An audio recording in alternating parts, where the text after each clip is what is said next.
인상 깊은 사례는 다윗과 골리앗의 이야기였어요. 그 다윗과 골리앗의 이야기를 라이언 홀리데이가 스틸리스에서 소개를 하고 있어요. 어떻게 소개를 하냐면 골리앗은 에고로 똘똘 뭉친 그리고 반면 다윗은 덩치는 작지만 덩치는 작고 나이는 어리지만 자신감으로 무장한 묘사를 하거든요. 그 둘을. 결국 덩치는 크고 힘은 세지만 에고로 똘똘 뭉친 골리앗을 진정한 자신감이 충만한 어린 다윗이 제압을 했다. 이런 얘기를 하고 있고요. 이제 그러면서 가면증후군에 대해서 소개를 해요. 가면증후군은 성공한 사람이 그러니까 그 성공이 자신의 성공이 내 노력 덕분에 성공했어 이게 아니라 순전히 운 때문에 성공한 거야 라고 생각을 하면서 그럼 이제 주변 사람들을 속인 게 되잖아요. 이게 내 실력이 아니고 운이었으면 이제 그러니까 이게 언제 들통날지 몰라. 내가 그동안 사람들을 속였어. 이런 불안감에 이렇게 끙끙 앓는다는 그런 심리를 표현한 말이거든요. 근데 이게 이 전작의 에고라는 적에서 얘기한 것처럼 그 에고가 굉장히 위험하지만 그 에고 못지않게 가면증후군도 우리에게 굉장히 해롭다 이 얘기를 하고 있어요. 가면증후군이 생기는 원인이 무엇이냐라고 했을 때 그 심리학자 해롤드 힐먼이 이렇게 얘기를 했대요. 그러니까 가면증후군을 앓는 사람은 타인의 시선을 이렇게 지나치게 의식을 하기 때문에 생기는 거기 때문에 이걸 치료를 하기 위해서는 이제 자기 자신을 있는 그대로 사랑하면서 자존감을 기르는 방법밖에 없다 이렇게 얘기를 했대요. 여기를 읽을 때 뒤통수를 한 대 얻어 맞는 것 같은 느낌이 들었거든요. 이유가 뭐냐면 물론 저는 성공한 사람은 아니지만 10살 이후로는 제가 그 주변 사람들을 그렇게 신경 쓰는 사람이라고 생각을 안 하고 살았거든요. 그러니까 오히려 그 주변 사람들이 저를 보면은 아 쟤는 정말 자존감이 높은 애야 라고 얘기를 그렇게 평가를 하고 저도 그렇게 생각을 하고 살았고 그래서 뭐 학교 다닐 때 집단에 있으면 뒷말들도 생겨나고 이러잖아요. 이를테면 이제 친구가 저한테 와서 야 누가 너 어떻게 저쪽 했다고 이렇게 얘기하고 다니더라 이렇게 얘기하면 그게 내 정말 친한 친구나 가까운 사람이 내 욕을 하거나 날 뭔가 이렇게 지적을 하면 이렇게 당연히 받아들이고 이렇게 돌아보고 해야 되는데 그게 아니고 저 사람이 나를 얼마나 안다고 저 사람 나 모르잖아. 그러면 뭐라고 하든 상관없어. 뭐 맘대로 하라고 해. 이렇게 사고방식을 가진 초등학생이었어요. 그러니까 그때부터 지금까지 그렇게 살았으니까 제가 만든 테두리는 나는 자존감이 강한 사람이기 때문에 여기서 벗어나지를 못했던 것 같아요. 그러니까 그러지 않을 수도 있다라는 생각 자체를 제가 못하고 살았던 것 같아요. 그랬는데 이번에 돌아보니 그래요. 번역을 하면서 이제 역서가 나오잖아요. 그럼 역서가 나올 때마다 제가 엄청 불안해하는 거예요. 막 잠도 못 자고 맨날 막 찾아보고 그 찾아보는 이유가 욕먹을까 봐. 아 댓글 같은 거요? 혹시 막 욕먹을까 봐 맞고 평을 그 부정적인 반응을 찾을 때까지 검색을 하는 거예요. 마치 그걸 기다리는 사람인 것처럼 그 심리의 이면에는 나는 칭찬만 받고 싶어. 이제 이게 깔려 있는 거잖아요. 나는 칭찬만 받고 싶은데 그러니까 이게 조금이라도 부정적인 반응을 보면 막 받아들일 수가 없는 거예요. 막 분단위로 맨날 잠들다 눈 뜨면 막 또 검색해보고 포털 사이트에 조금씩 약해지기는 하는데 어쨌든 책이 주목을 조금 많이 받는 책이면 상대적으로 이제 지적도 더 많이 받을 수밖에 없잖아요. 그러니까 책이 나올 때마다 계속 저는 이제 불안해 그런 시기를 보내는 거예요. 막 한없이 막 내가 작아져서 나는 번역할 자격이 없어. 나는 이건 내가 맞는 일이 아닌가 봐. 이 책이 마지막이야. 옆에서 남편이 누가 그거 그렇게 신경 쓴다고. 그거 그렇게 막 네 생각처럼 그 댓글 막 많이 보는 사람 많지 않아. 신경 쓰지 말라고 얘기를 해도 그럼 막 또 얘도 적이 되는 거예요. 너 지금 내가 이렇게 얘기하는 게 듣기 싫어서 그러지. 막 됐어요. 너는 내 편이 아니야. 막 이렇게 날이 잔뜩 서가지고 주변 사람들한테까지도 이렇게 못되게 굴고 그렇게 침체돼 있었거든요. 항상. 근데 그럼 이 침체된 데에서 어쨌든 다시 벗어났으니까 제가 다음 책을 번역을 할 거 아니에요? 이 침체기를 벗어난 게 내 노력이냐? 그것도 아닌 거예요. 생각을 해보니. 가끔 메시지나 이메일로 이렇게 용기를 불어 넣어주시는 독자님들이 계세요.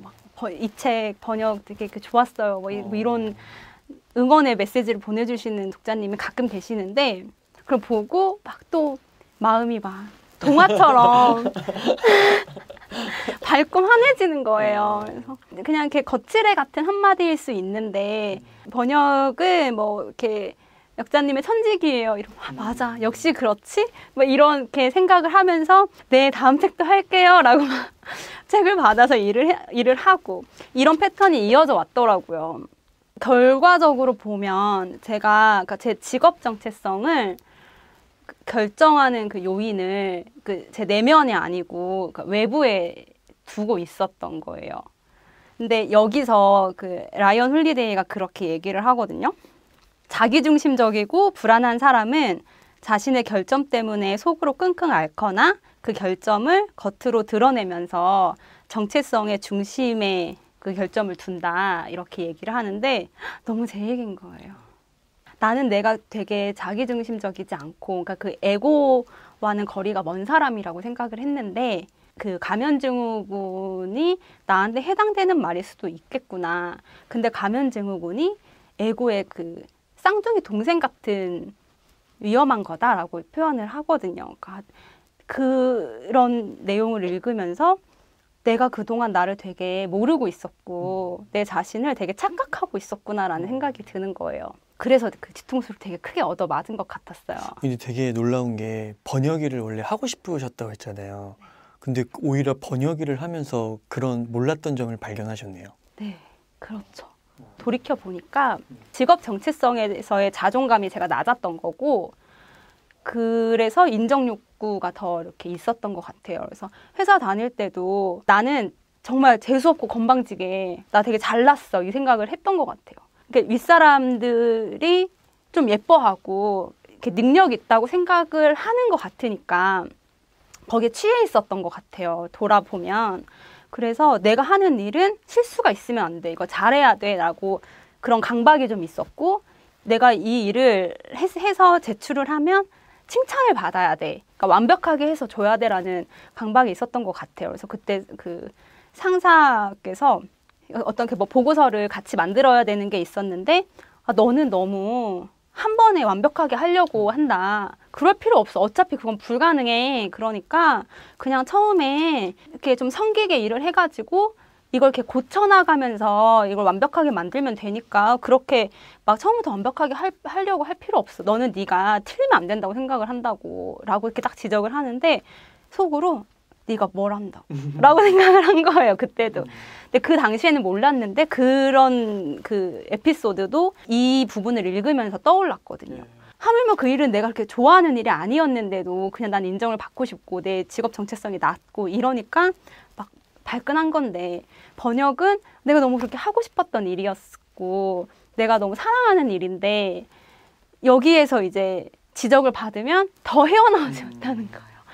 네가 뭘 알아. 이게 안 되니까.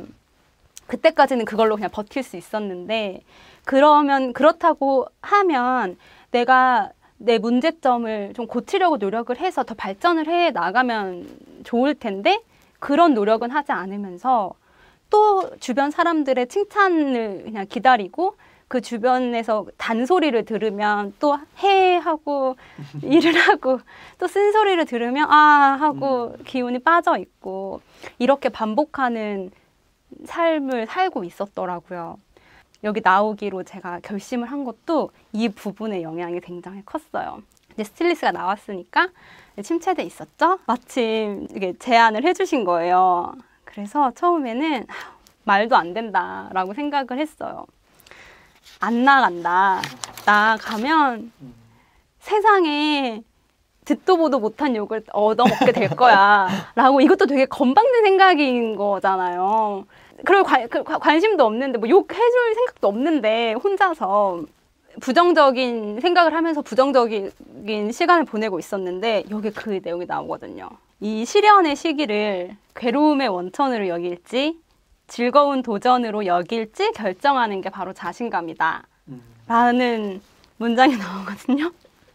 그러니까 저한테는 나름 지금 이 시기가 시련의 시기인 거예요. 그래서 내가 한 발 발전을 하려면 그래, 이걸 즐거운 도전으로 받아들여 보자. 어쨌든 이 사람 책을 번역을 하는 기회를 얻었으니까 책에서 얘기하는 것들을 최대한 내 걸로 한번 만들어 보자. 그러려면 내가 여기서 물러서는 게 과연 옳은 행동일까? 이런 생각을 하게 됐거든요. 그래서 어떻게 되든 한번 나와보자 하고 이제 그 불안에 먹이 주는 일을 하지 말라고 얘기를 해요. 과대망상에 먹이를 주는 일을 그만해라. 모든 사람들이 날 욕할 거야. 이런. 나 사람들한테 막 지적 당할 거야. 이런 불안이나 과대망상에 이제 그만 먹이를 주고 내가 더 발전을 해야 되겠다.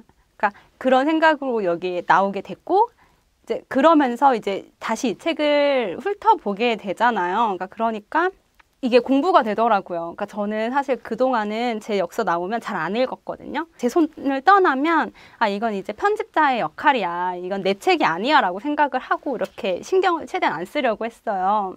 책이 나온 걸 보면 와, 내가 왜 이 문장 이렇게 썼지? 이런 부분도 되게 많고 왜 이때는 내가 이걸 못 봤지? 이렇게 후회되는 것도 굉장히 많고 또 아니면 이제 문장을 이제 고치고 다듬는 과정이 있잖아요. 이제 저도 하고 그 편집자님도 하시고 왜 편집자가 여기는 이 문장을 이렇게 바꿨지?